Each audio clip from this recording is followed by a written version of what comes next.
programs. First of all, I'd like to welcome you to Great Smoky Mountains National Park. I'm so excited that you're here today because it's one of my favorite places in the world. My name is Ranger Basho, and I'm a park ranger intern working with Ranger Aaron this summer and fall. Now, we are park ranger interns, which means that a cool part of our job is that we get to live in the park. So we're right off the Cades Cove campground, and we get to see cool wildlife pretty much every day. We have deer and turkey by our house all the time. And we also had a mama bear with 3 cubs walk right in front of our house on our first day here, which was pretty magical.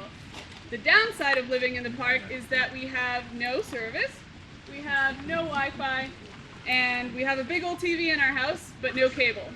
So there's a lot of sitting around campfires and doing puzzles, which is also fun. Now, you are all here today for our bear program. We're going to talk a little bit about bear natural history, and then bear safety, so what to do if you run into a bear, and finally bear management, so how the park manages the population of black bears here. If you have any questions, please feel free to interrupt us, and we will try our best to answer them. Ranger Aaron is going to start by talking about natural history. Alrighty. The most common question we get here is, where are the bears?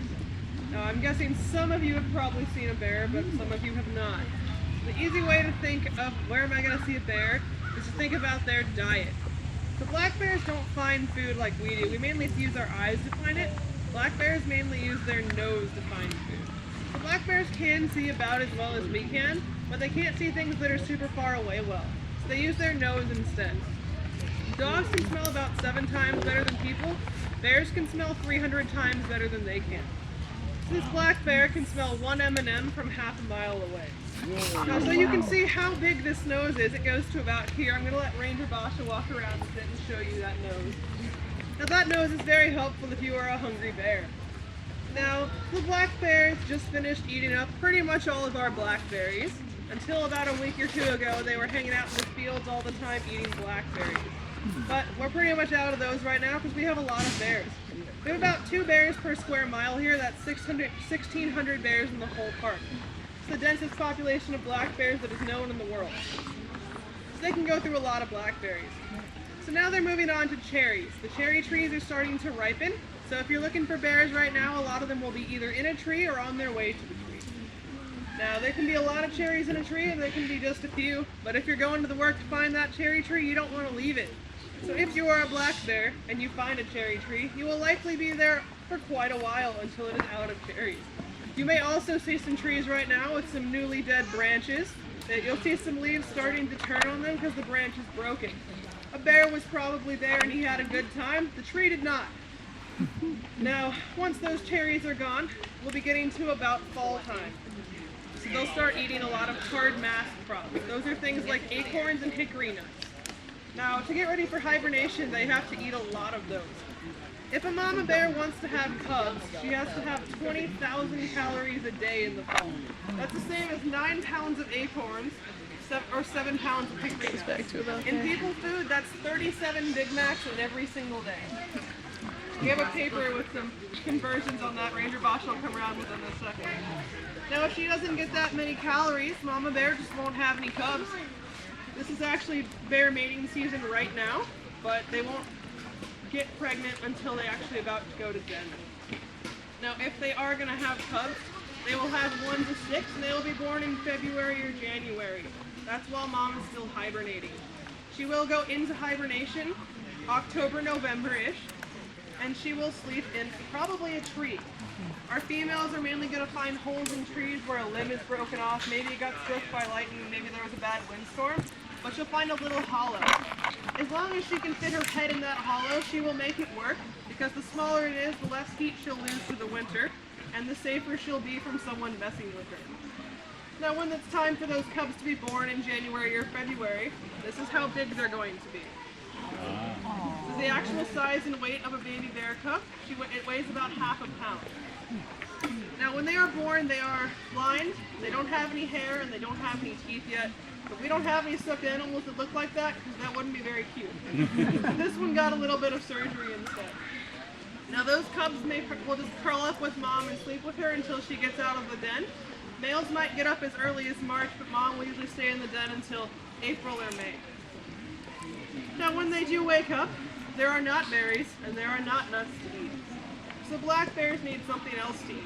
Now, if you haven't guessed it yet, black bears are omnivores. That means they will eat plants or animals. But about 85 to 90% of their diet is plants. So when they wake up in the spring, there's not too many things to eat. They eat a fungus called squaw root that grows on the roots of trees, and they'll eat a whole bunch of leaves. They actually have a nice tool with their skull to help them eat leaves. So there's a nice gap here between their teeth. So what they do is they bite down around a tree branch. They've got a twig between their teeth. All they got to do is turn their head, and they've got a mouthful of leaves with no stick in their mouth. Because I don't think I would want to eat a stick, and neither does a bear. It doesn't have much protein in it. Now they'll do that for a while, but they'll actually continue to lose weight. So right now our bears are pretty skinny. In the park they'll be roughly 120 to 130 pounds for a female. A male will be slightly more, he'll be 200 to 240. If you see a bear that is much bigger than that, it has been getting people food. If they get a lot of people food, they can get 600 pounds or more. That is not a very healthy bear. They'd get the same health problems that we could have if we get too much human food.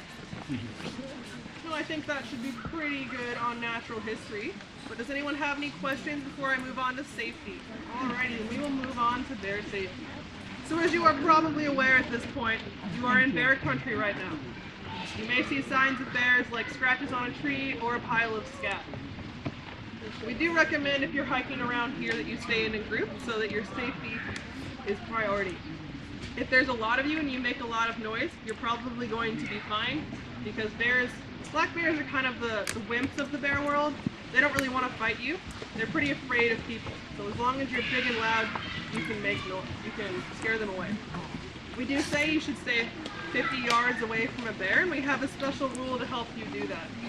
So if you're say an animal is over there, and I want to know if I'm far enough away, we have something called the rule of thumb. If you raise your thumb, and you close one eye, and your thumb can cover that animal, you're good, and you've got a nice thumbs up.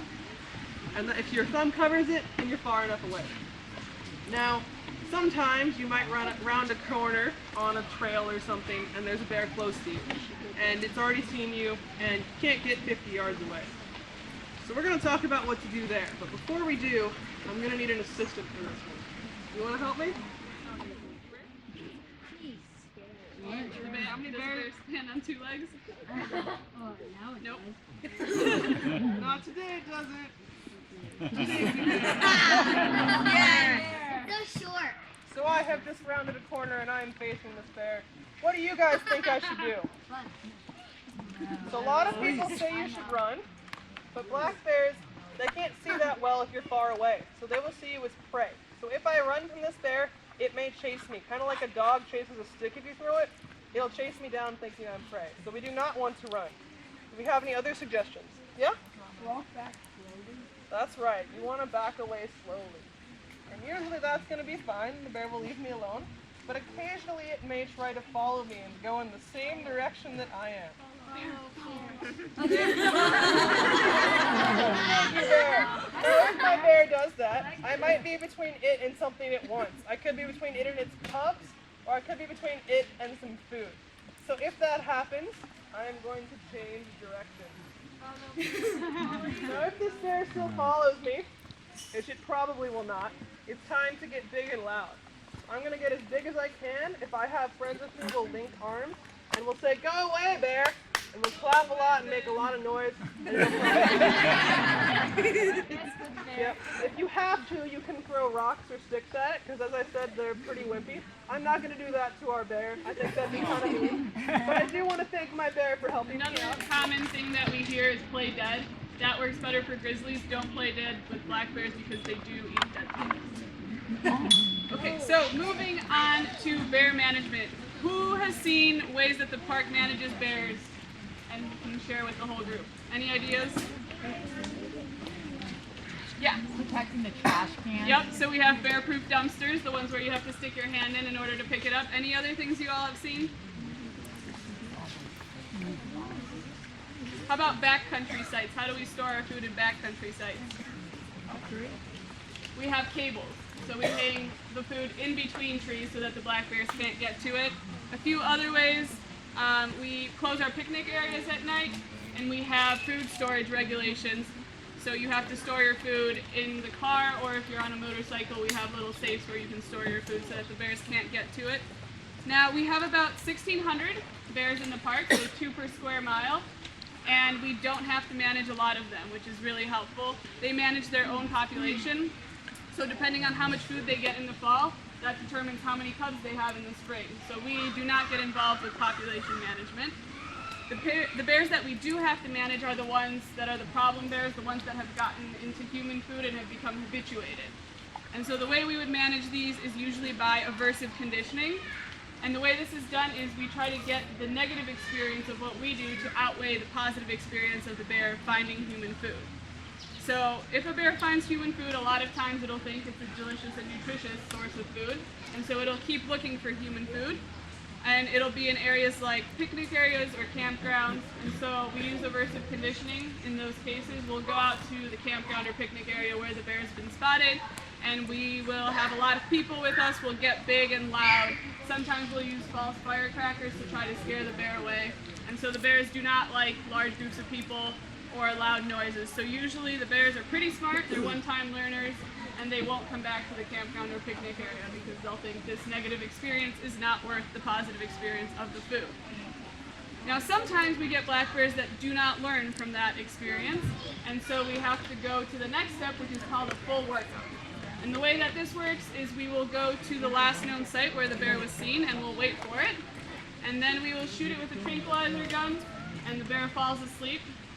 And then we take the bear down, bring it onto our pickup, and do the full workup. So that will be things like giving it a radio collar and an ear tag. The ear tag is kind of like an earring that has a number on it.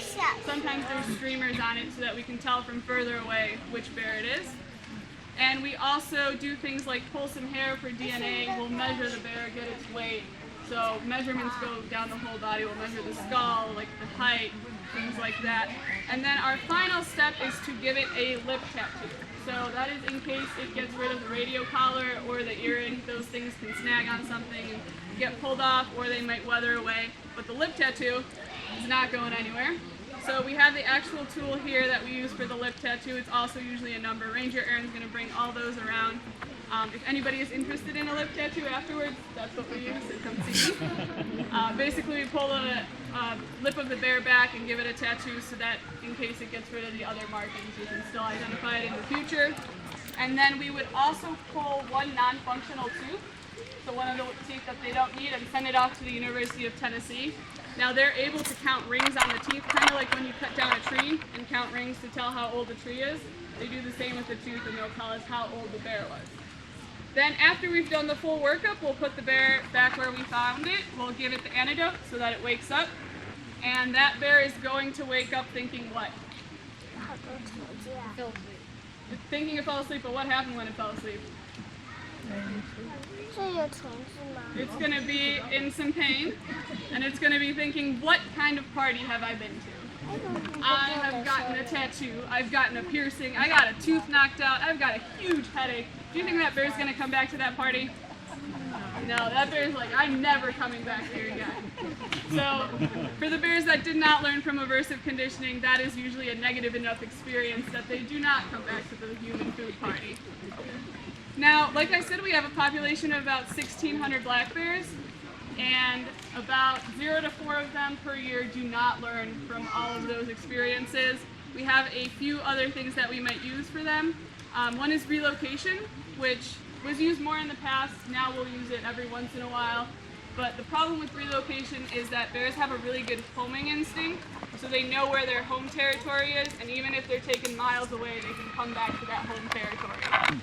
The other problem is, where do we put problem bears?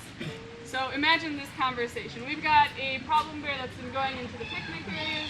He's been climbing on the picnic tables and licking the grates from where people cook their food. So we've caught this problem bear, we've tried aversive conditioning, we've tried a full workup, and the bear keeps coming back. So I'm going to call my friend Dave from National Park. Hey Dave, what's up? Cool. How are the wife and kids? Awesome, good to hear. Listen here, I've got a problem bear. He's been getting into our picnic areas, getting too close to people, climbing on the tables, licking grates. Do you think you could take him at your national forest? What do you think Dave's gonna say? No, Dave doesn't want a problem bear either, right? So the problems with relocation, they have a good homing instinct, and where do we put this bear? Do we just take our problem from here and give it to someone else? That's not very nice. So relocation not used as often. And then the other solution that we would have for problem bears, like I said, 1,600 bears in the park, only 0 to 4 per year, we would have to euthanize. And that's the bears that haven't learned from aversive conditioning and haven't learned from the full workup, and we have no way to relocate them. So it's a pretty good statistic, and it's a very serious decision. In that case, the superintendent of the park, so the person in charge of the whole park, the head of natural resources, and the whole wildlife crew that's been working on this bear for either weeks or months really knows this animal and is really invested in getting it back into the wild. They all sit down and have a meeting and ask themselves questions like, have we done everything that we know that we can to help put this bear back in the wild? And then, do I feel safe coming into the park? Do I feel safe bringing my family, my children to the park, knowing that this bear is out here? So it's a very serious decision and only happens about 0 to 4 times a year. Awesome. Well, thank you all for coming to the bear program. You are more than welcome to come up and ask us more questions or pet the bear or take pictures with it. And I hope you enjoy the rest of your stay at Great Smoky Mountain National Park.